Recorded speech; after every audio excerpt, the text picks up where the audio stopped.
Hello, welcome back to my channel. आज फिर से हाजिर हैं एक इंटरेस्टिंग प्रॉब्लम के साथ। वो ये है 3 power x minus 9x is equal to 0।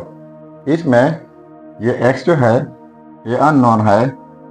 x की कीमत फाइंड आउट कर लेते हैं कि x की क्या कीमत है। चलिए स्टार्ट कर लेते हैं। देखो 3 पावर x माइनस 9x है, इनको दूसरे साइड पर शिफ्ट कर लेते हैं तो पॉजिटिव 9x हो जाएगा। अब बोथ साइड्स डिवाइड कर लेते हैं x से। इस साइड से डिवाइड बाय x तो फिर इस साइड से डिवाइड करना होगा x से। तो ये वाला x और ये वाला कैंसल आउट जाएंगे, तो यहाँ पर रह जाएगा 3 power x divide by x is equal to, यहाँ पर जस्ट रह जाएगा 9। ठीक हुआ। इसके बाद अब यहाँ पर 9 के साथ मैं डॉट 1 लिख लेता हूँ। अगर हम 1 मल्टीप्लाई कर लें तो इससे कोई फर्क नहीं पड़ता। तो 3 power x divide by x is equal to 9 dot 1 की जगह अब लिख लेते हैं 3 बाई 3। ठीक है, अगर हम इनको कैंसिल आउट कर लें तो वही 1 बन जाएगा। इसके बाद 3 power x divide by x is equal to 9। ये आपस में जो है मल्टीप्लाई हो जाएंगे। 9 डॉट 3 डिवाइड बाई ये वाला 3। ठीक हुआ। इसके बाद 3 power x divide by x is equal to, अब यहाँ पर 9 की जगह लिख लेते हैं 3 पावर 2 डॉट ये वाला 3 डिवाइड बाई 3। अब इनके लिए हमारे पास एक रूल है, वो ये है कि x power a dot x power b is equal to x power a plus b। मतलब ये है कि जब सेम बेसिस हो, डिफरेंट पावर हो, बीच में प्रोडक्ट हो, तो इस सूरत में एक ही बेस लिखा जाता है और इनका पावर ऐड किया जाता है।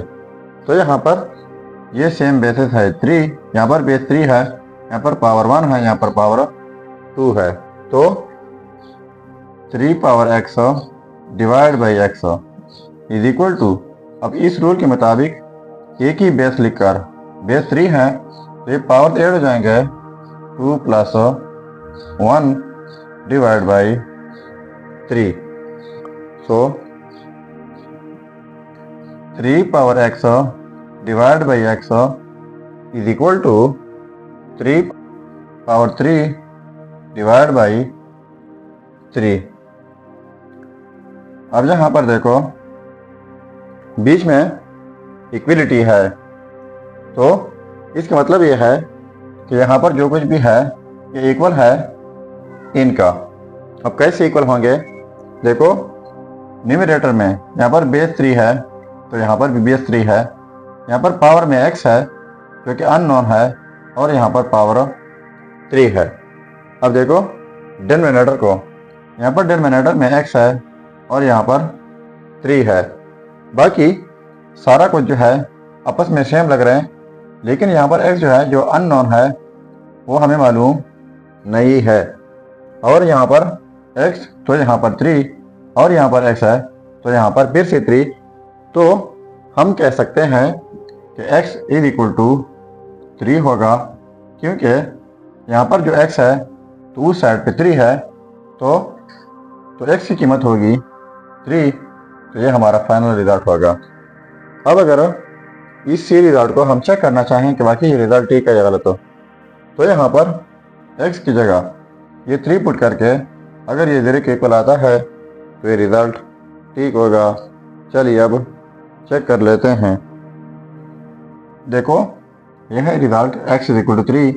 अब इनको चेक कर लेते हैं। तो चेकिंग 3 पावर x की जगह 3 माइनस 9 x की जगह 3 इज इक्वल टू 0। तो 3 पावर 3 का मतलब है 3 टाइम्स 3 माइनस 9 3 दर 27 इज इक्वल टू 0। तो देखो 3 टाइम्स 3 9 हो जाएगा, 9 टाइम्स 3 ये हो जाएगा 27 माइनस 27 इज इक्वल टू 0। तो ये पॉजिटिव वाला नेगेटिव वाला कैंसिल आउट जाएंगे, तो ये हो जाएगा 0 इज इक्वल टू ये वाले 0। तो देखो ये आपस में सेम आ गए, तो इसका मतलब ये हुआ कि ये result x is equal to 3 ये 100% ठीक है। तो ये था हमारा प्रॉब्लम। अगर चैनल पर नए हैं तो सब्सक्राइब कीजिएगा। मिलते हैं नेक्स्ट वीडियो में। अल्लाह हाफिज़।